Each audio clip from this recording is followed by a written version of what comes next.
Hello everyone, welcome back. So I'm recording another data analysis video here. In the previous couple of videos that I filmed, I demonstrated how to conduct a one-way ANOVA analysis in Python using stats models and using SciPy. And in those videos, we focused on an independent groups design or between subjects design. In this video, I'm going to quickly demonstrate how to do a similar sort of thing, but using a repeated measures design. So we're going to do one-way repeated measures ANOVA in this particular video.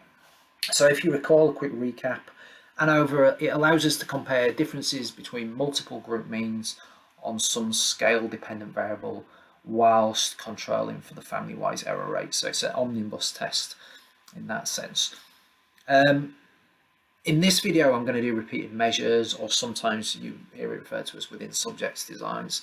And this type of ANOVA test allows us to compare multiple groups when the scores within those groups all come from the same participants, but they're recorded at different time points. So, for example, maybe at time point 1, the group are recorded doing some task, at time point 2 a different task, time point 3 a different task, and the group means are compared. There may be some sort of treatment involved. It may be, they may be given some type of drug, and then their performance measured at time point 1, and then at time point 2 after they've been treated for a certain amount of time, then at time point 3 after the course of medication or whatever it might be is finished. But what I'll do in this notebook is demonstrate how to run a one-way repeat measures ANOVA, and to do it I'm going to use the ANOVA RM method or function from the statsmodels library. So one way, as hopefully you remember, is a design where you've got one independent variable with, in this case we're going to have 3 groups. You can have 2 groups for an ANOVA, but in this case it's going to be one IV with 3 groups, and we're going to have one scale dependent variable. Okay, so an important thing to note, so with independent groups designs, obviously the scores between the 3 means of the groups that you're comparing come from different participants, or they're recorded from different observation groups. But in this case, the 3 groups we're comparing, each participant is providing multiple data points. They're a data point in group 1, a data point in group 2, a data point in group 3 that are being compared. So an important thing to note when running this analysis is that a participant ID number or subject number is needed so that we can account for the structure that exists in the data from the fact that participants contribute multiple data points. So to make this type of analysis easier to run, it's helpful to have the data in a long and thin format when using this kind of stats models form that I'm going to use here, where we have the dependent variable measure contained in one column, so as one variable, rather than spread out over multiple columns for each of the different levels of the dependent variable, and then have a second variable with multiple levels for the grouping independent variables separately. If you've watched any of my previous videos, you're probably aware that I prefer to have data in long and thin format. When you have it in a short and wide format where you have one variable spread over multiple columns, you kind of lose information about what that measure is actually recording, because you label the column generally with the group name, something like that.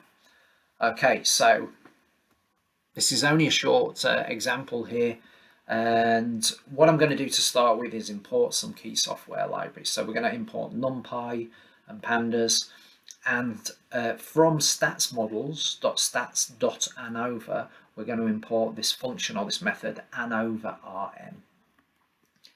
Okay, so the data I'm going to use is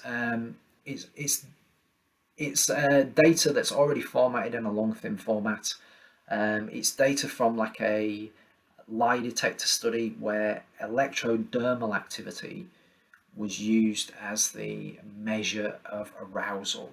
So participants were asked a series of questions, they lied to some of them, they told the truth to some of them, They also there was also a control task where they looked at some kind of quite neutral stimulus, and their EDA arousal levels were measured in each of those different conditions. Okay, so I'm basically gonna use the pandas underscore read underscore CSV method. I've got this data set saved as a CSV on my laptop in the folder that I'm kind of directing this at. I'm gonna save it as a data frame object called EDA underscore DF for data frame.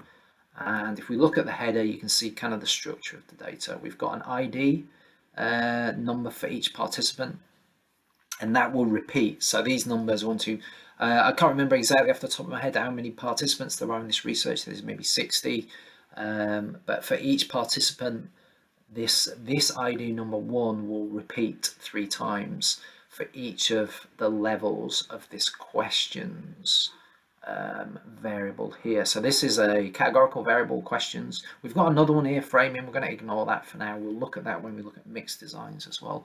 But we've got 3 levels of this framings of this questions variable. There's 1, 2, and 3. So 1 I think is lie, 2 is truth, 3 is coloured squares. They kind of like this neutral control stimulus task where they just had to look at a piece of paper with a coloured square on it, essentially. So each person ID will appear next to group 1 or level 1 for this questions variable. It'll also appear next to level 2 and next to level 3. Okay, so what we're going to do is look at differences in mean arousal as measured through EDA, electrodermal activity, between these 3 kind of levels or conditions, whatever you want to refer to them as. So the independent variable in this case is the questions variable. It has 3 levels, and that's lie, truth, and coloured squares. And the DV is the arousal variable, which is a scale measure of mean electrodermal activity arousal for each participant. And what I'm going to do is run the repeated measured ANOVA analysis, and I'm going to specify the parameters for the model in this first line here. I'm going to save it as a specific object called AOVRM, just an abbreviation for ANOVA repeated measures. Then I'm going to fit the model in this second line here where it's got AOVRM.fit, and then I'm going to print the results here below. Okay, so let me talk through this each of these lines in turn. So I'm using the statsmodels ANOVA RM method, and we're passing a number of parameters to it. Firstly, EDA underscore DF is the data we're going to use. And then after the comma, I've got a string here. So it's a string object contained within single quotes. Could have used double quotes, it doesn't matter in Python. But that is the name of the arousal variable. So that's our dependent variable here, arousal. And notice it's spelled exactly the same as it is in the data set with a capital A. And then, as I said, we need to include in the model the person ID to account for the fact that each participant contributes more than one data point. So I've passed that in as well as a string, and it's spelled exactly the same as it in the data frame. And then after that, I'm specifying the within subjects variable or the independent variable, and using this within equals, and then I'm passing it as a list. So we could probably have more than one here, but I'm just passing. We've only got one we're going to use in this case because it's a one-way design, and I'm passing the independent variable also as a string object within single quotes, and that's questions underscore LT col, which is just how it's exactly the same as this variable name. It just stands for questions, lie, truth, coloured squares, that type of thing. It's just a name to make it easy to remember what is being recorded. And then I'm creating a new object based on this ANOVA AOVRM ANOVA repeated measures object I've created here. I'm going to create another object for the results of that particular model, and what I'm going to do is I'm going to use this AOVRM.fit method. So this is quite common using this .fit. So firstly, when you're using stats models, you generally specify the model and then you fit the model. I could have probably put .fit here at the end of this first line, and it would have specified and fitted the model in one move. I haven't done that in this case, I might in another. And I'm then calling the results, this results object. So I basically I want that as output, and I'm using a print statement to do that. So it will give us kind of quite basic, a basic print of what the results look like. If we didn't put print and put parentheses and just put res, it would probably give us a sort of slightly nicer HTML version. But let's run that and see what we get. What we get is a very simple table here. It gives us an F value, which is the value, it's the test statistic for ANOVA. It gives us the degrees of freedom, both the between and within degrees of freedom. It labels them number degrees of freedom and density degrees of freedom in this case, and it gives us a p-value here. So what we're seeing here, we've got an ANOVA result, an F value of 14.22 if we round that to two places, and a probability of p is less than 0.001 if we kind of round that. It's kind of cut this off at 4 decimal places. It's never going to be, probability is never going to be exactly 0. These decimals could go on for a long time, so it's kind of rounded that, and it's easier for us to, it's precise enough for us to specify that it is p is less than 0.001 in this case. So what we've got here is this simple table of output. And we can see if we kind of formally reported these results in an article, we'd probably put an F, then we'd record the degrees of freedom 2 and 158, separated by a comma in brackets. Then we'd state the F value statistic, and that's equal to 14.22, comma, P is less than 0.001. So what we've got here is a statistically significant ANOVA result. So it's telling us there's a difference in mean arousal between these three groups, between lie, truth, and coloured squares. We don't, from this basic analysis here, we don't know, because it's an omnibus test, it's just telling us that the lowest and the highest, the group with the lowest mean and the group with the highest mean will be statistically significantly different, but we don't know about all pairwise comparisons. So we don't know whether lie and truth are significantly different. We don't know whether truth and coloured squares, we don't know whether lie and coloured squares are.